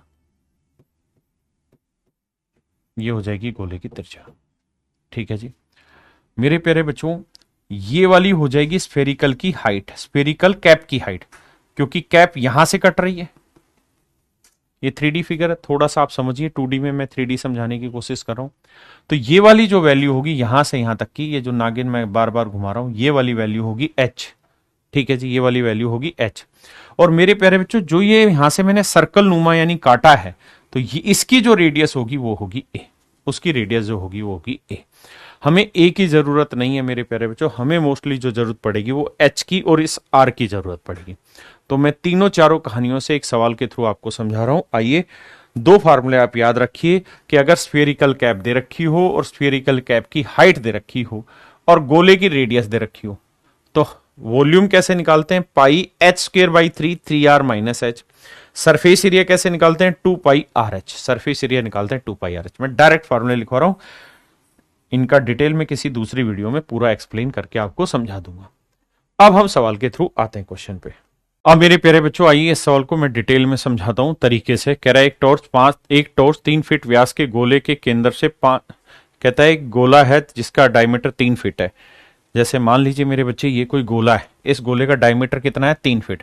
अगर इस गोले का डायमीटर 3 फीट है तो मेरे बच्चे इसकी रेडियस कितनी हो जाएगी, तो आप कहेंगे 1.5 फीट यानी 1.5 फीट। इस गोले की रेडियस हो गई 1.5 फीट और सवाल में कह रहा है कि इसके केंद्र से 5 फीट की दूरी पर, यानी मेरे प्यारे बच्चों ये वाली जो डिस्टेंस है, ये वाली जो डिस्टेंस है, ये कितनी है आपकी, तो आप कहेंगे सर ये डिस्टेंस है 5 फीट। ये डिस्टेंस है मेरे बच्चों 5 फीट। कहता है यहां पर एक टॉर्च रखी गई और टॉर्च से रिफ्लेक्शन डाला गया। टॉर्च रखी गई, टॉर्च से रिफ्लेक्शन डाला गया, और जब हमने टॉर्च से रिफ्लेक्शन डाला तो सवाल में कह रहा है कि भैया जी कहानी हो गई। कहानी क्या हो गई कि ये वाला हिस्सा तो पीछे शेडेड पोर्शन रहेगा यानी डार्क पोर्शन रहेगा, और इधर वाला जो हिस्सा रहेगा मेरे प्यारे बच्चों, ये वाला जो हिस्सा रहेगा, अब ये देखना ही ध्यान से, गोलाकार है, ये वाला जो हिस्सा रहेगा ये आप देख रहे होंगे क्या, जिसके ऊपर लाइट आ रही होगी। तो सवाल में आपसे यही पूछ रहा है कि जिस हिस्से पे लाइट आ रही है ना, इस लाइट वाले हिस्से का आपको क्या बताना है मेरे प्यारे बच्चों, सरफेस एरिया। अब मैंने आपको स्पष्ट रूप से समझाया है मेरे बच्चों क्या, कि ऐसे सवाल में आपको एक ही काम करना है कि ये जो सर्कल बना हुआ है इसके अंदर, इस सर्कल से ये वाली इसकी हाइट कितनी, बस ये मेजर पार्ट है, ये निकाल दीजिए। उसका तो सीधा फार्मूला है। फार्मूला क्या है जी एरिया का, तो सर एरिया का फिर फार्मूला हो जाता है 2πRh। लिखवाया था 2πRh। ये एक स्फेरिकल कैप तैयार हो जाती है। ए लिखवाया था मैंने यहां से यहां तक की लेंथ, लेकिन इस ए की जरूरत आपको अभी नहीं है, सिर्फ एच की जरूरत है। एच कितना सुंदरता से आप निकाल सकते हैं ये मैटर करता है। तो देखिए मेरे भाई, अगर हमें एच निकालना है तो मैं क्या करता हूं, मैं आपको समझाने के लिए इसके सेंटर से इसको मिला देता हूं। तो ये एक किस्म से है जरूर 3D, लेकिन काम तो 2D की तरह ही कर रहा होगा। और अगर ये वाला एंगल मैं थीटा मान लूं मेरे प्यारे बच्चों, ये वाला कोण मैं थीटा मान लूं, तो ये मेरे प्यारे बच्चों ए बोला था मैंने, ये क्या हो जाएगा ए। इसकी लेंथ कितनी है 1.5, इसकी लेंथ मैं x मान ले रहा हूं। तो मेरे प्यारे बच्चों मैं छोटी ट्रायंगल पकड़ रहा हूं। कौन सी छोटी ट्रायंगल मैं पकड़ रहा हूं? ये वाली। इसमें इस थीटा के साथ वाला बेस हो गया x और हाइपोटेन्यूस हो गया 1.5। बेस हो गया x और हाइपोटेन्यूस हो गया 1.5। तो इस छोटी ट्रायंगल में मेरे प्यारे बच्चों मैं आपसे जानना चाहता हूं, मुझे कोस थीटा की वैल्यू बताइए क्या होगी। तो आप कहेंगे सर कोस थीटा होता है बेस अपॉन हाइपोटेन्यूस। बेस हो गया x और हाइपोटेन्यूस हो गया 1.5। बिल्कुल सही। अब मेरे बच्चे अगर आप इतनी बात समझ गए हैं तो मैं इसको हटाता हूं। अब आप मुझे ये बताना कि अगर मैं ये वाली ट्रायंगल पकड़ूं तो ये टेंजेंट होगी एक किस्म से 90 डिग्री बनाएगा। हाँ जी। तो मेरे प्यारे बच्चों इस वाली ट्रायंगल की अगर मैं बात करूं तो इस वाली ट्रायंगल में ये परपेंडिकुलर होगा, और अगर ये परपेंडिकुलर हुआ तो ये लेंथ बेस हो गया 1.5 थीटा के साथ वाला, हाँ है ना। और ये हो गया हाइपोटेन्यूस राइट एंगल ट्रायंगल का, और सेंटर से जो कैंडल रखी है या टॉर्च रखी है वो कितनी दूरी पे रखी? 5। तो मेरे नन्हे मुन्ने बच्चों ये लेंथ आ गई 5। तो अगर मैं इस पूरी बड़ी ट्रायंगल में 10 कोस थीटा लगाऊं तो थीटा के सामने वाला परपेंडिकुलर, साथ वाला बेस या हाइपोटेन्यूस, तो कोस थीटा हो जाएगा बेस अपॉन हाइपोटेन्यूस। तो बेस अपॉन हाइपोटेन्यूस, बेस हो गया 1.5 और हाइपोटेन्यूस हो गया मेरे प्यारे बच्चों 5। एक्स की वैल्यू निकालोगे 15 15 225, 2.25 बटे 5 आ जाएगा, हाँ है ना, बटे 5 आ जाएगा। अब देखिए यार कैलकुलेशन करेंगे, यहां से हटाएंगे मेरे बच्चे, बटे 2 जीरो लिखेंगे। बिल्कुल सही कहा। तो इसे करोगे 25 नहीं में 225 आएगा, 25 दूनी 50, 20 बटे 9। तो x की जो वैल्यू आएगी वो 9 बटे 20 आएगी, या 0.45 आ जाएगा। x की वैल्यू 0.45 आ जाएगा। अब मेरे बच्चों अगर आप इतनी बात समझ गए हैं तो मेरे बच्चों ये जो x था इसकी लेंथ आ गई आपके पास 0.45। बिल्कुल सर, ये लेंथ है 0.45। अब मेरे बच्चों ये भी बताना मुझे कि ये यहां से लेके यहां तक की पूरी लेंथ क्या है। तो ये रेडियस है, ये 1.5 है। तो 1.5 में से 0.45 घटा देंगे तो मेरे बच्चे ये लेंथ निकल जाएगी, और यही तो h है। h की वैल्यू आ गई, रेडियस आ गई। तो अब हमारे लिए एरिया निकालना मुश्किल थोड़ी है, तो वैल्यू पुट करनी है, और आंसर पाई में ही है। तो 2 पाई, r की वैल्यू है कितनी मेरे बच्चे? 1.5, और h की वैल्यू है मेरे बच्चे 1.05। इन्हें मल्टीप्लाई कर देंगे, मेरा आंसर निकल के आ जाएगा। मेरे बच्चे जब सोल्व करोगे तो आंसर आएगा 3.15। तो ये ऐसा सवाल है जो आने वाले समय में आपसे पूछा जा सकता है। दोनों फार्मूले आपको बताएं, वॉल्यूम का और मेरे प्यारे बच्चों एरिया का, दोनों आप ध्यान रखिए, दोनों आपसे पेपर में सवाल में पूछे जा सकते हैं। Thank you. अगर आपको ये चीजें पसंद आ रही है, मजा आ रहा है, देखिए ये सारी चीजें ब्रिलियंट बच्चों के लिए डाल रहे हैं जो जो अपनी तैयारी को बिल्कुल आखिरी शेप देना चाहते हैं। तो अगर आपको मजा आ रहा है तो आप फीडबैक जरूर दीजिएगा। धन्यवाद।